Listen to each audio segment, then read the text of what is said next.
So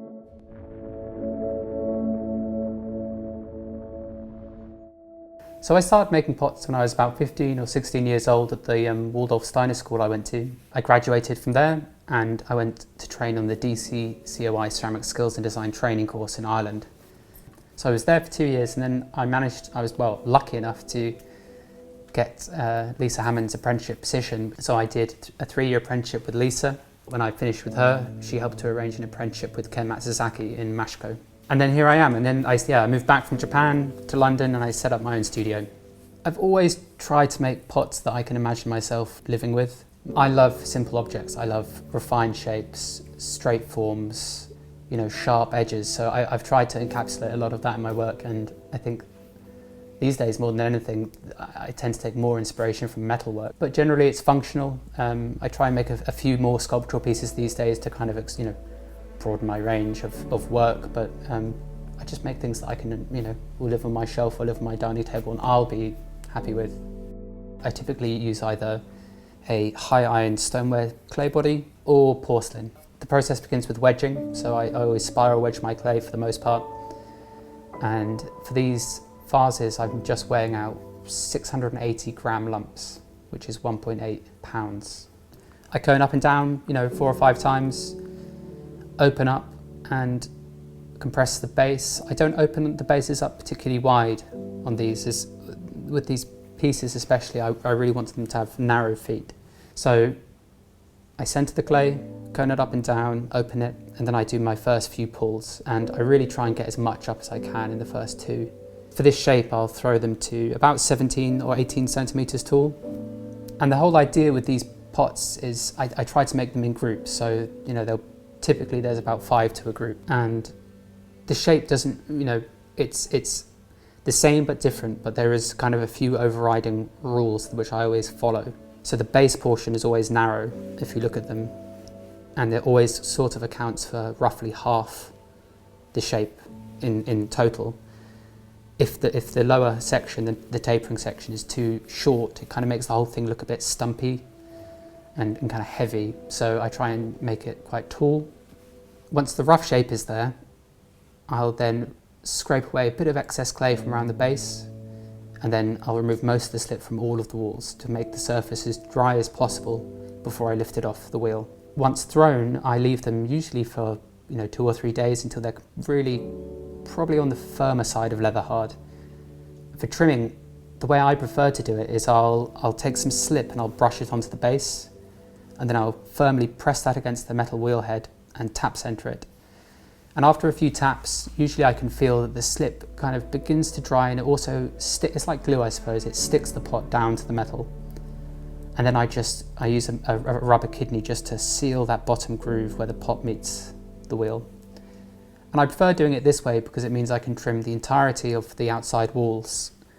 At this point, really, I'm just defining the angles and the shape. So at the throwing stage, the angles are there, but I make them much crisper, and I really focus on making, where the angles change direction, those points need to be, crisp and really sharp.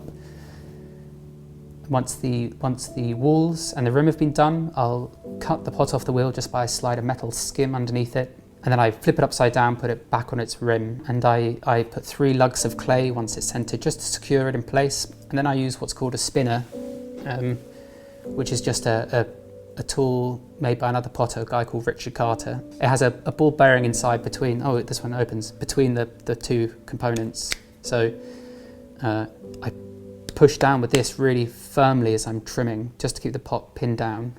And then I just trim the underside, I make the base a bit more narrow, and then I turn the foot, and I burnish the clay, bevel the edge, and I just stamp it with my maker's mark.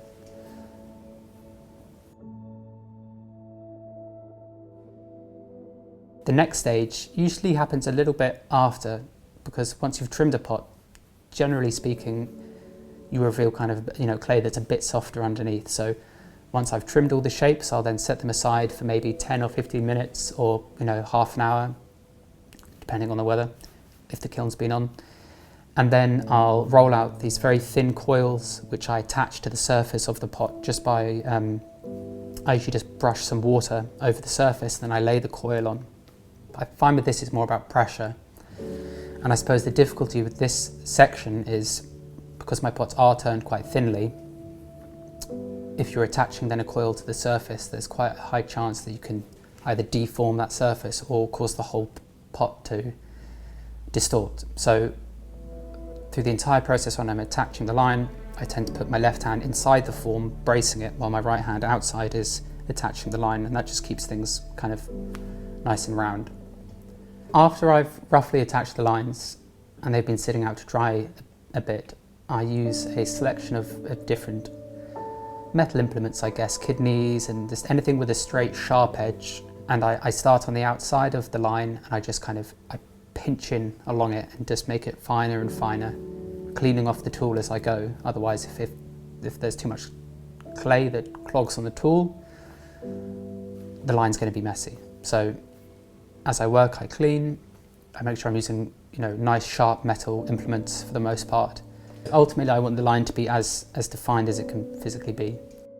All my pots are bisque fired, just to 1,000 degrees Celsius, which I do in my rotor kiln, and I then unpack everything, wax the bases or the galleries of lids or the lips of jars and things. I generally use 3 different feldspathic crackle glazes, and there's a white version, or grey if you will, and then a pale blue green and then a darker green. And that's just the colours get darker depending on how much red iron oxide I add to the original recipe. All my work is reduction fired, so it's all packed into my gas kiln, and I do reduction firings that last about 8.5 hours or so, starting with a really heavy reduction at about 860 degrees exactly, and that lasts all the way until the end. It lessens off a bit just when the temperature stalls towards 1200 to 1290ish. I gradually lessen the reduction, but thereafter I just I crash cool once I've hit cone 10 and it's melted over.